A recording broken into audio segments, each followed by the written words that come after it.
KICC gimanyo tije 3,000 molandi e piny mar Qatar.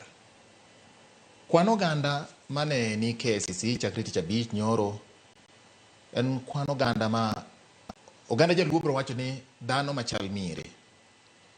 Nyisa ang'o e dongo kata kiny mar piny Kenya ke piny Qatar to miche gi miche wuok kabiro manyo tij ne piny nyito mondo mi omed bedo gi geno.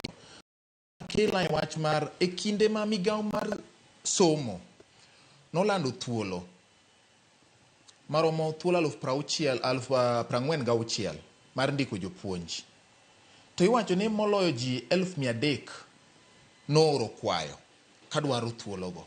Nyisa ang'o e piny mar Kenya ma jotende nyiso oganda ni beduru gi geno ne piny dhi maber. Ma nyiso ni Kenya dhi maber adiere e ratil ka waketo Kenya ratil e weche mag keto mwandu, e weche mag dongruok, e weche mag dewo tieng' mabiro gi chugo thuolo mag tije. Ma nyiso ang'o e piny Kenya. Jadolo Robert Nyasuna. Mokwongo gima nyaka wang'e ni gima create employment maduong'. Yes. Gima iluongo ni manufacturing and industrialization. Ni loso kembe maloso gik moko mamiyo ji yudo tije mang'eny. Nikech king'iyo kata kambi achiel nigi supply chain mare ni malo, nikech iyudo ka kalo mane gate already sayudo watchman, tiyudo security, tiyudo clerk, tiyudo kamano. Tiyudo ka Kenya ka okwadhi matut ahinya e weche mar kembe. Iyudo ka gik mang'eny ma watiyogo oko. Iyudo ka okwa cost mar production marwa kata cost mar loso gik moko ni malo, miyo jokeno samoro iyudo ka ok thor donjo thurwa ka ahinya.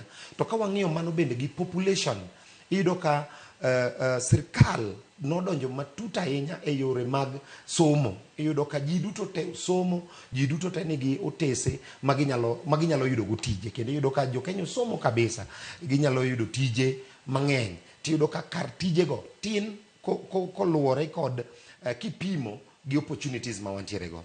But adwa ni mondo awach kendo ni mana kaka Dr. Mark Matunga nowacho chieng' moro, the world now is a global village. Onge gima rach ka jothurwa ka mose somo odhi e pinje maoko mondo timre nade oyud tich.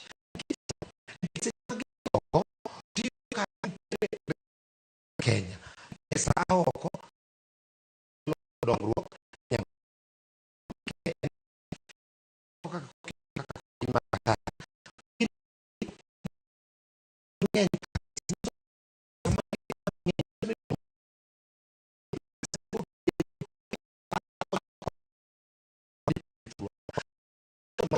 bende ni piny. Koro nyiso ni ok ginyal match, population ok nyal match development monego bed ni timore kuno.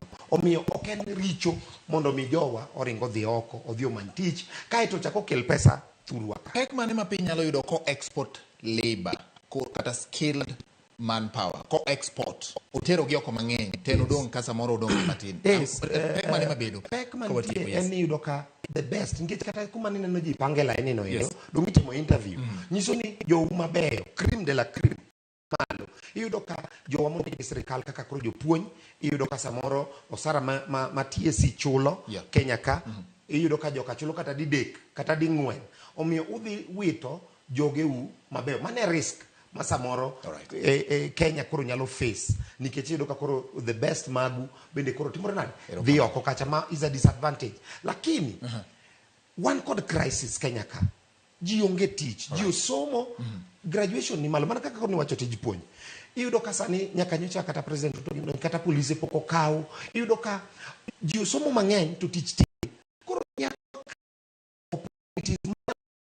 for 20 years nango ko to jo me biro duogo kata stabilize kan to gima duong' ni jo yud chiemo.